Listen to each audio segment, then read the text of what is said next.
Ils pensaient qu'elle se briserait en silence, mais ils ont sous-estimé la force d'une femme qui se relève.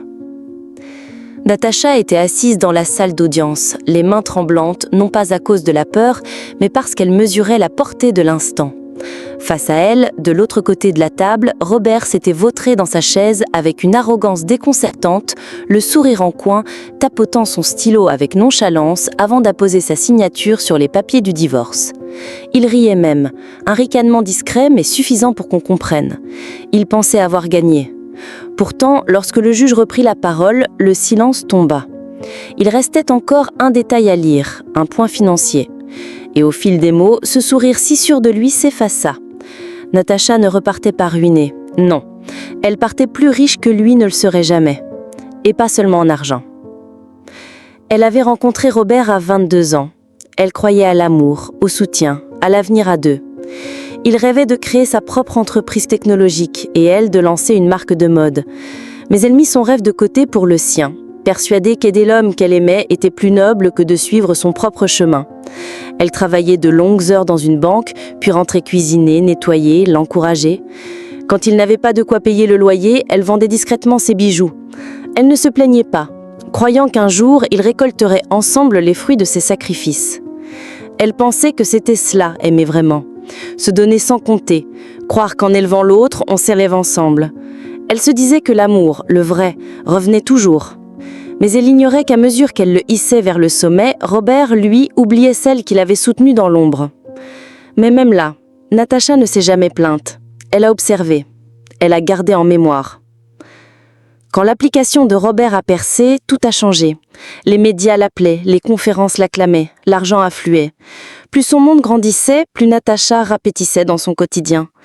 L'homme qui autrefois l'embrassait en public avançait désormais seul, comme si elle n'existait pas. Aux soirées, il ne la présentait plus comme sa femme, mais comme une aide précieuse. Personne ne savait qu'elle avait passé des nuits entières à le soutenir. Pour les autres, elle n'était un accessoire silencieux. Une femme qui servait des verres, souriait poliment et restait à sa place. Et ça faisait mal, mais elle n'a rien dit. Elle regardait encore. Elle le regardait s'épanouir dans un monde où elle n'avait plus de place. Jusqu'à ce soir-là. Ce soir où elle l'a entendu rire avec des amis, plaisanter sans retenue. Natacha, oh, c'était juste une phase. Ils ont tous ri. Aucun ne la regardait. Elle tenait un plateau de snacks, le cœur transpercé, invisible. Comme si elle n'avait jamais existé. Comme si elle n'avait été qu'un passage sans importance. Il ne voyait plus la femme forte qu'il avait aidée à se construire, seulement une figure du passé, embarrassante et inutile. Mais même là, elle n'a pas crié, elle n'a pas pleuré. Elle a tout absorbé, silencieusement.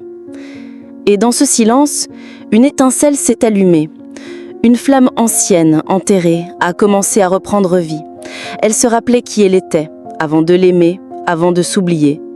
Et cette fois, elle n'allait plus disparaître. Une nuit, alors qu'il rentrait tard et téléphonait bruyamment dans le salon, elle l'a entendu. Elle ne voulait pas écouter, mais quelque chose dans son ton l'a figé. Il parlait à un vieil ami, un complice de ses débuts. Il riait. « Natacha, elle est gentille, oui, mais je mérite mieux maintenant. Une femme à mon niveau. » Le silence tomba dans sa poitrine. Il n'eut pas de terre-molte, pas de cri, juste un vide glacé. Et lentement, elle se détourna, avançant jusqu'à cette petite pièce oubliée au fond de la maison, celle qui autrefois l'inspirait. Cela faisait 6 ans qu'elle n'avait pas touché à cet ordinateur, 6 ans qu'elle avait abandonné son rêve de styliste pour le sien. Cette nuit-là, elle le ralluma. Elle retrouva un dossier, Dream Designs by Natacha. Et là, face à ses anciens croquis, ses couleurs éclatantes, ses idées audacieuses, quelque chose en elle reprit vie. Elle sourit, pas un sourire joyeux, un sourire solide, puissant, résolu. Elle se souvenait maintenant de celle qu'elle était, avant de l'aimer, avant de s'oublier. Et cette fois, elle n'allait plus disparaître. Elle ne dit rien à Robert. Elle n'avait pas besoin de parler, parce qu'elle savait qu'un changement irréversible avait commencé. Il pensait qu'elle ne valait rien, qu'elle était effacée, soit. Elle ne chercherait pas à le convaincre. Elle allait se reconstruire, pas pour se venger, pour se retrouver. Et pendant que lui riait, croyant qu'elle restait dans l'ombre, Natacha se remettait doucement en lumière. Pendant 18 mois, elle vécut une double vie. Le jour, discrète, elle remplissait son rôle d'épouse invisible. La nuit, elle créait. Elle dessinait, elle apprenait, elle bâtissait. Elle lançait, sous un pseudonyme fort et mystérieux, sa première ligne de vêtements digitaux. Personne ne savait. Personne ne voyait qu'elle renaissait. Petit à petit, des commandes arrivaient, des messages d'admiration. Elle répondait avec modestie. Jamais elle ne révélait son identité. Et pendant ce temps, Robert lançait un podcast où il aimait railler les femmes entrepreneurs. Ces femmes qui jouent à la poupée avec leur business, disait-il. Elle l'écoutait, chaque mot, chaque moquerie, et chaque pic devenait carburant. Elle ne voulait plus s'arrêter. Elle allait jusqu'au bout. Un après-midi, elle décida de lui apporter de manger au bureau. Un geste tendre, souvenir d'un temps ancien. Elle cuisina son plat préféré, prit un taxi, entra dans l'immeuble, mais Robert n'était pas là. À sa place, sa secrétaire l'accueillit, surprise. Elle jeta un œil au sac, puis s'adossa, sourire en coin. Et son ventre arrondi se révéla sans pudeur. Avant même que Natacha ne puisse parler, la femme éclata de rire. « Vous êtes sa femme ? Waouh ! Il m'a dit que vous étiez juste une cousine malade. » Le monde s'arrêta un instant. La trahison fut violente. Pas seulement l'adultère, non. Ce fut surtout le mépris, l'effacement, le mensonge, l'ignorance complète de tout ce qu'elle avait été pour lui. Elle ne cria pas, ne pleura pas, ne supplia pas. Elle regarda cette femme, puis tourna les talons et sortit. Mais ce n'était pas une fuite, c'était une libération. En franchissant les portes du bâtiment, elle inspira profondément, prit son téléphone et appela son avocate. « C'est le moment », dit-elle. Sa voix était calme, firme. Ce moment n'était pas la fin de son histoire, c'était le commencement. Elle n'avait plus besoin d'explications, ni d'excuses. Elle en avait assez vu, assez entendu. Robert avait menti, trahi, dévalorisé. Mais maintenant, elle n'allait plus se battre pour être reconnue. Elle allait avancer, pour elle. La femme que Robert pensait incapable de partir n'était déjà plus là. Elle s'était déjà envolée, doucement, dans le silence. Et un jour, ce silence deviendrait tonnerre. Ils pensaient qu'elle resterait faible. Mais ce qu'ils ignoraient, c'est qu'elle préparait silencieusement sa renaissance. Lorsque Natacha déposa la demande de divorce, Robert éclata presque de rire, sûr de lui, persuadé d'avoir déjà gagné la partie. Il se baladait dans la ville comme un homme triomphant, lançant à ses amis qu'elle finirait par revenir, quémandant un peu d'aide ou d'argent.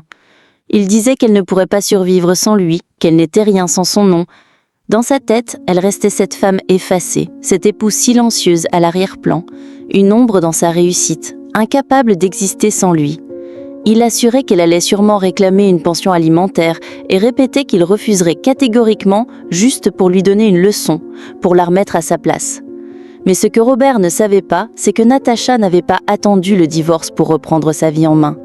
Depuis 18 mois, elle travaillait en silence, construisant, pierre après pierre, sa propre entreprise, sous un nom qu'il n'avait jamais entendu, ni même cherché à connaître. Pendant qu'il enregistrait son podcast en se moquant des femmes entrepreneurs, pendant qu'il riait de celles qui, selon lui, jouaient à la poupée avec des affaires, Natacha devenait, sans bruit, l'une des femmes les plus prospères du pays. Elle bâtissait un empire dans l'ombre, tandis que lui la croyait en offensive et dépendante. Le jour de l'audience du divorce, Robert entra dans la salle comme un coq en pleine parade. Vêtu d'une tenue luxueuse, lunettes de soleil sur le nez malgré le plafond fermé, sourire arrogant vissé aux lèvres, il traversa la pièce comme s'il en était le maître. Il se pencha vers son avocat et murmura avec un air dédaigneux « Fais vite, elle n'a rien ». Mais à peine le juge demanda s'il y avait des déclarations financières à soumettre que l'atmosphère changea. L'avocate de Natacha se leva calmement et remit un dossier lourd, épais, soigneusement préparé au juge. À l'intérieur, des relevés bancaires, des bilans financiers, des documents de propriété, tout prouvant que Natacha était à la tête d'une entreprise florissante, ABN Studio, une maison de mode en pleine ascension, déjà associée à plusieurs marques internationales, récemment évaluée à 18 millions de dollars. Dans la salle, le nom résonna comme une onde de choc. ABN Studio. Robert cligna des yeux. Ce nom lui paraissait familier, comme un murmure qu'il avait déjà entendu, mais auquel il n'avait jamais prêté attention. Il chercha dans sa mémoire, puis réalisa lentement l'évidence. L'entreprise dont tout le monde parlait, c'était elle. La femme qu'il croyait enfermée à la maison à faire la cuisine. La femme qu'il méprisait était en réalité celle qui signait les contrats qu'il rêvait d'avoir.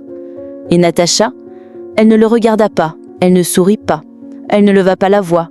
Elle resta simplement là, assise avec dignité, calme et solide. Elle n'avait pas besoin de triompher avec éclat, son silence suffisait. Ce jour n'était pas un règlement de compte, ce n'était pas une revanche, c'était sa libération. Elle n'avait plus rien à prouver à Robert. Ce divorce n'était pas la fin d'une histoire, mais le début de sa propre histoire. Elle avait laissé derrière elle la douleur, la trahison, l'humiliation. Ce qu'elle tenait désormais, c'était sa liberté, son pouvoir, sa voix, et un avenir qu'elle avait elle-même forgé. Elle ne réclamait rien de lui, ni argent, ni excuses. Elle n'avait besoin de rien parce qu'elle avait tout construit seule. Et le plus beau dans tout ça, il ne l'avait même pas vu venir. À la dernière audience, l'atmosphère était pesante, presque électrique. Robert entra comme à son habitude, sûr de lui, lunettes de marque sur le nez, sourire narquois. Il croyait encore dominer la pièce, croyait qu'on allait encore une fois lui donner raison. Il salua quelques personnes, lança quelques rires fins, puis se pencha vers son avocat. « Fais vite, elle n'aura rien. » Il n'avait aucune idée, aucune conscience que tout avait changé. Il ne savait pas que la femme qu'il croyait écrasée était en réalité debout, plus forte que jamais. Assise de l'autre côté, Natacha attendait. Pas de robe extravagante, pas de bijoux tape-à-l'œil, même pas de maquillage. Juste elle, fatiguée mais debout, épuisée peut-être, mais portée par quelque chose de plus grand. La certitude d'avoir enfin repris sa vie en main. Quand le juge la regarda et demanda calmement « Madame, avez-vous des éléments à présenter avant de conclure ?» La salle retint son souffle. Robert leva les yeux, curieux. Il ne s'attendait à rien, il pensait qu'elle resterait muette. Mais Natacha se leva, sans se presser. Elle ouvrit son sac, en sortit le dossier et le tendit à son avocate. Celle-ci le déposa devant le juge avec professionnalisme. À l'intérieur, tous les documents d'ABN Studio. Revenus, bilan, déclaration fiscale, contrat de partenariat, des pages et des pages de preuves, de vérité. Dans la salle, le silence était total. Le juge tourna chaque page lentement. Les mots résonnaient dans la pièce. Chiffre d'affaires prévisionnel, évaluation à 18 millions, collaboration avec marque internationale. Les regards se tournaient tous vers Natacha. Même Robert finit par retirer ses lunettes. Son sourire vacilla, puis s'éteignit. Son regard changea. D'amusement, il passa à la surprise, puis à l'au choc, et enfin à quelque chose qu'il n'avait jamais montré auparavant. La peur. Il comprenait enfin. La femme qu'il croyait soumise, faible, dépendante, était la fondatrice d'un empire. La femme qu'il pensait dominer était en réalité bien au-dessus de lui. Pas parce qu'elle avait voulu se venger, mais parce qu'elle avait choisi de se retrouver. Pour Natacha, cette salle n'était pas qu'un tribunal. C'était un théâtre silencieux, une scène où elle n'avait pas besoin de parler. Ce n'était pas la colère qui l'animait, c'était la vérité. Et cette vérité, nue, brute, irréfutable, était plus puissante que toutes les humiliations qu'elle avait vécues. Elle était entrée ici comme l'épouse effacée. Elle sortait comme une reine debout sur les ruines de ce qu'il avait tenté de détruire en elle. Et toute la salle savait désormais qu'il ne s'agissait pas d'un simple divorce. Il s'agissait d'une résurrection. Le juge prononçait les chiffres avec lenteur, comme pour s'assurer que chacun pèse dans l'air. Des millions en chiffre d'affaires, des contrats internationaux signés avec des marques de renom, des projets d'expansion vers d'autres continents. Toute la salle écoutait, frappée de stupeur, mais personne ne semblait plus bouleversé que Robert. Son teint s'était vidé de toute couleur. Il fixait Natacha comme s'il découvrait un visage qu'il n'avait jamais vraiment regardé. Il se pencha lentement vers elle, chuchotant d'une voix à peine audible, presque tremblante. « ABN Studio ? C'est toi ?» Natacha tourna la tête avec calme. Cette fois, ses yeux ne brillaient ni de colère, ni de peine, ni même de vengeance. Ce qu'on y lisait, c'était une paix profonde, inébranlable. Et enfin, elle sourit. Pas un sourire amer, ni un sourire triomphant, un sourire sincère, libéré, peut-être le premier vrai depuis des années. Elle répondit simplement, avec une douceur qui portait le poids de toutes ces années de silence. Ça l'a toujours été. Tu ne m'as juste jamais demandé. Et ce fut ce moment-là qui le frappa plus fort que tout le reste. Ce n'étaient pas les millions, ni les contrats, ni même l'empire qu'elle avait bâti. Non, c'était cette évidence douloureuse. Pendant toutes ces années, elle était là, à ses côtés, fidèle, dévouée, mais invisible à ses yeux. Il n'avait jamais vraiment demandé qui elle était, ce qu'elle voulait, ce qu'elle construisait. Et maintenant, devant tout le monde, il devait écouter le récit de la réussite d'une femme qu'il avait méprisée, trahie, négligée. Il comprit trop tard qu'elle n'avait jamais été juste sa femme discrète. Elle était une force, une intelligence, une bâtisseuse. Et elle n'avait jamais eu besoin de lui, ni de son nom, ni de sa validation pour devenir ce qu'elle était devenue. Robert s'effondra dans sa chaise, abasourdi, incapable de prononcer un mot. Natacha, elle, ne se retourna même pas. Elle n'en avait plus besoin. Tout avait déjà été dit. Car elle avait toujours été la vraie fondation de leur histoire. Il ne l'avait simplement jamais vue. Et maintenant, c'était à son tour à lui de goûter au silence, ce silence qui lui avait tant imposé. Lorsque la vérité éclata dans toute sa splendeur, Natacha aurait pu tout reprendre à Robert. La maison, les voitures, les comptes, les biens partagés. Elle en avait le droit. Légalement, moralement, tout le monde s'attendait à ce qu'elle le fasse, à ce qu'elle se venge, à ce qu'elle le brise comme lui l'avait fait. Mais elle ne l'a pas fait. Elle refusa la maison, trop pleine de souvenirs douloureux et de silences pesants. Elle refusa la voiture, simple symbole d'un homme qui aimait se montrer. Elle refusa les montres, les vêtements, les objets, parce que tout cela n'avait plus de valeur à ses yeux. Ce qu'elle emportait avec elle était bien plus précieux. Elle emportait sa dignité, son calme, et surtout, sa paix. Elle sortit de la salle sans jamais avoir élevé sa voix, sans humiliation, sans coup bas. Elle n'avait pas eu besoin de se venger. Sa grâce suffisait à tout effacer. Ce qu'elle avait, personne ne pouvait lui enlever. Elle avait bâti un empire de ses propres mains. ABN Studio, c'était son œuvre, sa revanche douce, sa lumière après des années dans l'ombre. Le monde savait désormais qui était derrière cette réussite. Et ce n'était pas la femme de Robert. C'était Natacha. Natacha, la femme qui avait porté des années de sacrifice, de silence, de renoncement, pour ensuite se relever, seule, et briller. Elle n'avait pas écrasé Robert. Elle n'avait pas ruiné sa réputation, elle n'avait pas exposé ses secrets comme lui l'avait fait. Elle avait simplement grandi. Plus haut, plus fort, plus loin. Elle avait dépassé la trahison, l'humiliation, les doutes. Elle l'avait dépassé lui. Robert?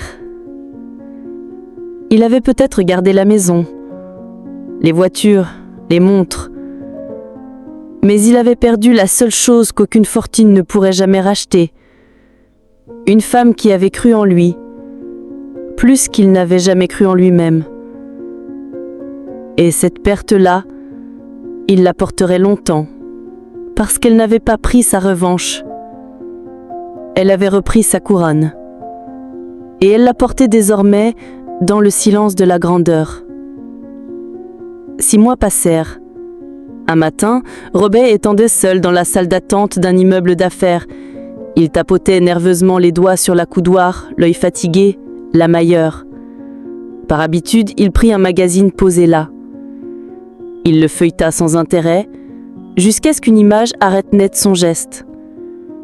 Sur la couverture, Natacha, sublime, majestueuse, drapée d'un ensemble traditionnel africain revisité avec élégance, un regard fort et serein, une posture de reine. Le titre en lettres dorées disait « La reine silencieuse de la mode africaine. Rencontre avec Natacha, la tempête qu'aucun homme n'a vu venir. » son cœur manqua un battement. L'article racontait comment elle avait bâti ABN Studio en secret, comment sa marque était maintenant implantée sur 3 continents, saluée pour son habileté à marier modernité et héritage africain, acclamée lors des grandes semaines de la mode à Lagos, Paris, New York. Il resta figé, incapable de détourner les yeux. Il avait sous-estimé une étoile, et elle était devenue galaxie. Pendant ce temps, dans une suite d'hôtels lumineuses d'une autre ville, Natacha refermait doucement sa valise. Elle venait de terminer un discours puissant sur le leadership féminin et s'apprêtait à s'envoler vers Paris, où elle présenterait sa nouvelle collection. Son assistante entra avec le même magazine entre les mains, un sourire radieux au visage. « Tu as vu ? Tu es en couverture !» Natacha sourit tranquille, puis se tourna vers la fenêtre. Le ciel était vaste, et son cœur apaisé. Elle murmura pour elle-même dans un souffle paisible. Il pensait que j'étais silencieuse, mais j'étais juste concentrée. Ce n'était plus une question de prouver quoi que ce soit à qui que ce soit. C'était un engagement envers elle-même, un serment qu'elle s'était fait dans la nuit de sa douleur, qu'elle se relèverait, qu'elle serait suffisante, qu'elle existerait par elle-même. Et désormais, le monde entier connaissait son nom. Pas comme l'ombre d'un homme, mais comme une lumière entière. Natacha. La femme qui s'est relevée du silence et est devenue... Moralité, on peut piétiner le cœur d'une femme sans bruit, mais on ne peut pas étouffer éternellement la lumière de son âme. Ce n'est pas dans le bruit des vengeances que l'on reconstruit sa dignité, mais dans le calme courage de se choisir à nouveau. Natacha a appris que se perdre pour les autres ne garantit pas qu'on sera aimé, mais se retrouver, c'est la seule promesse qu'on peut tenir envers soi-même.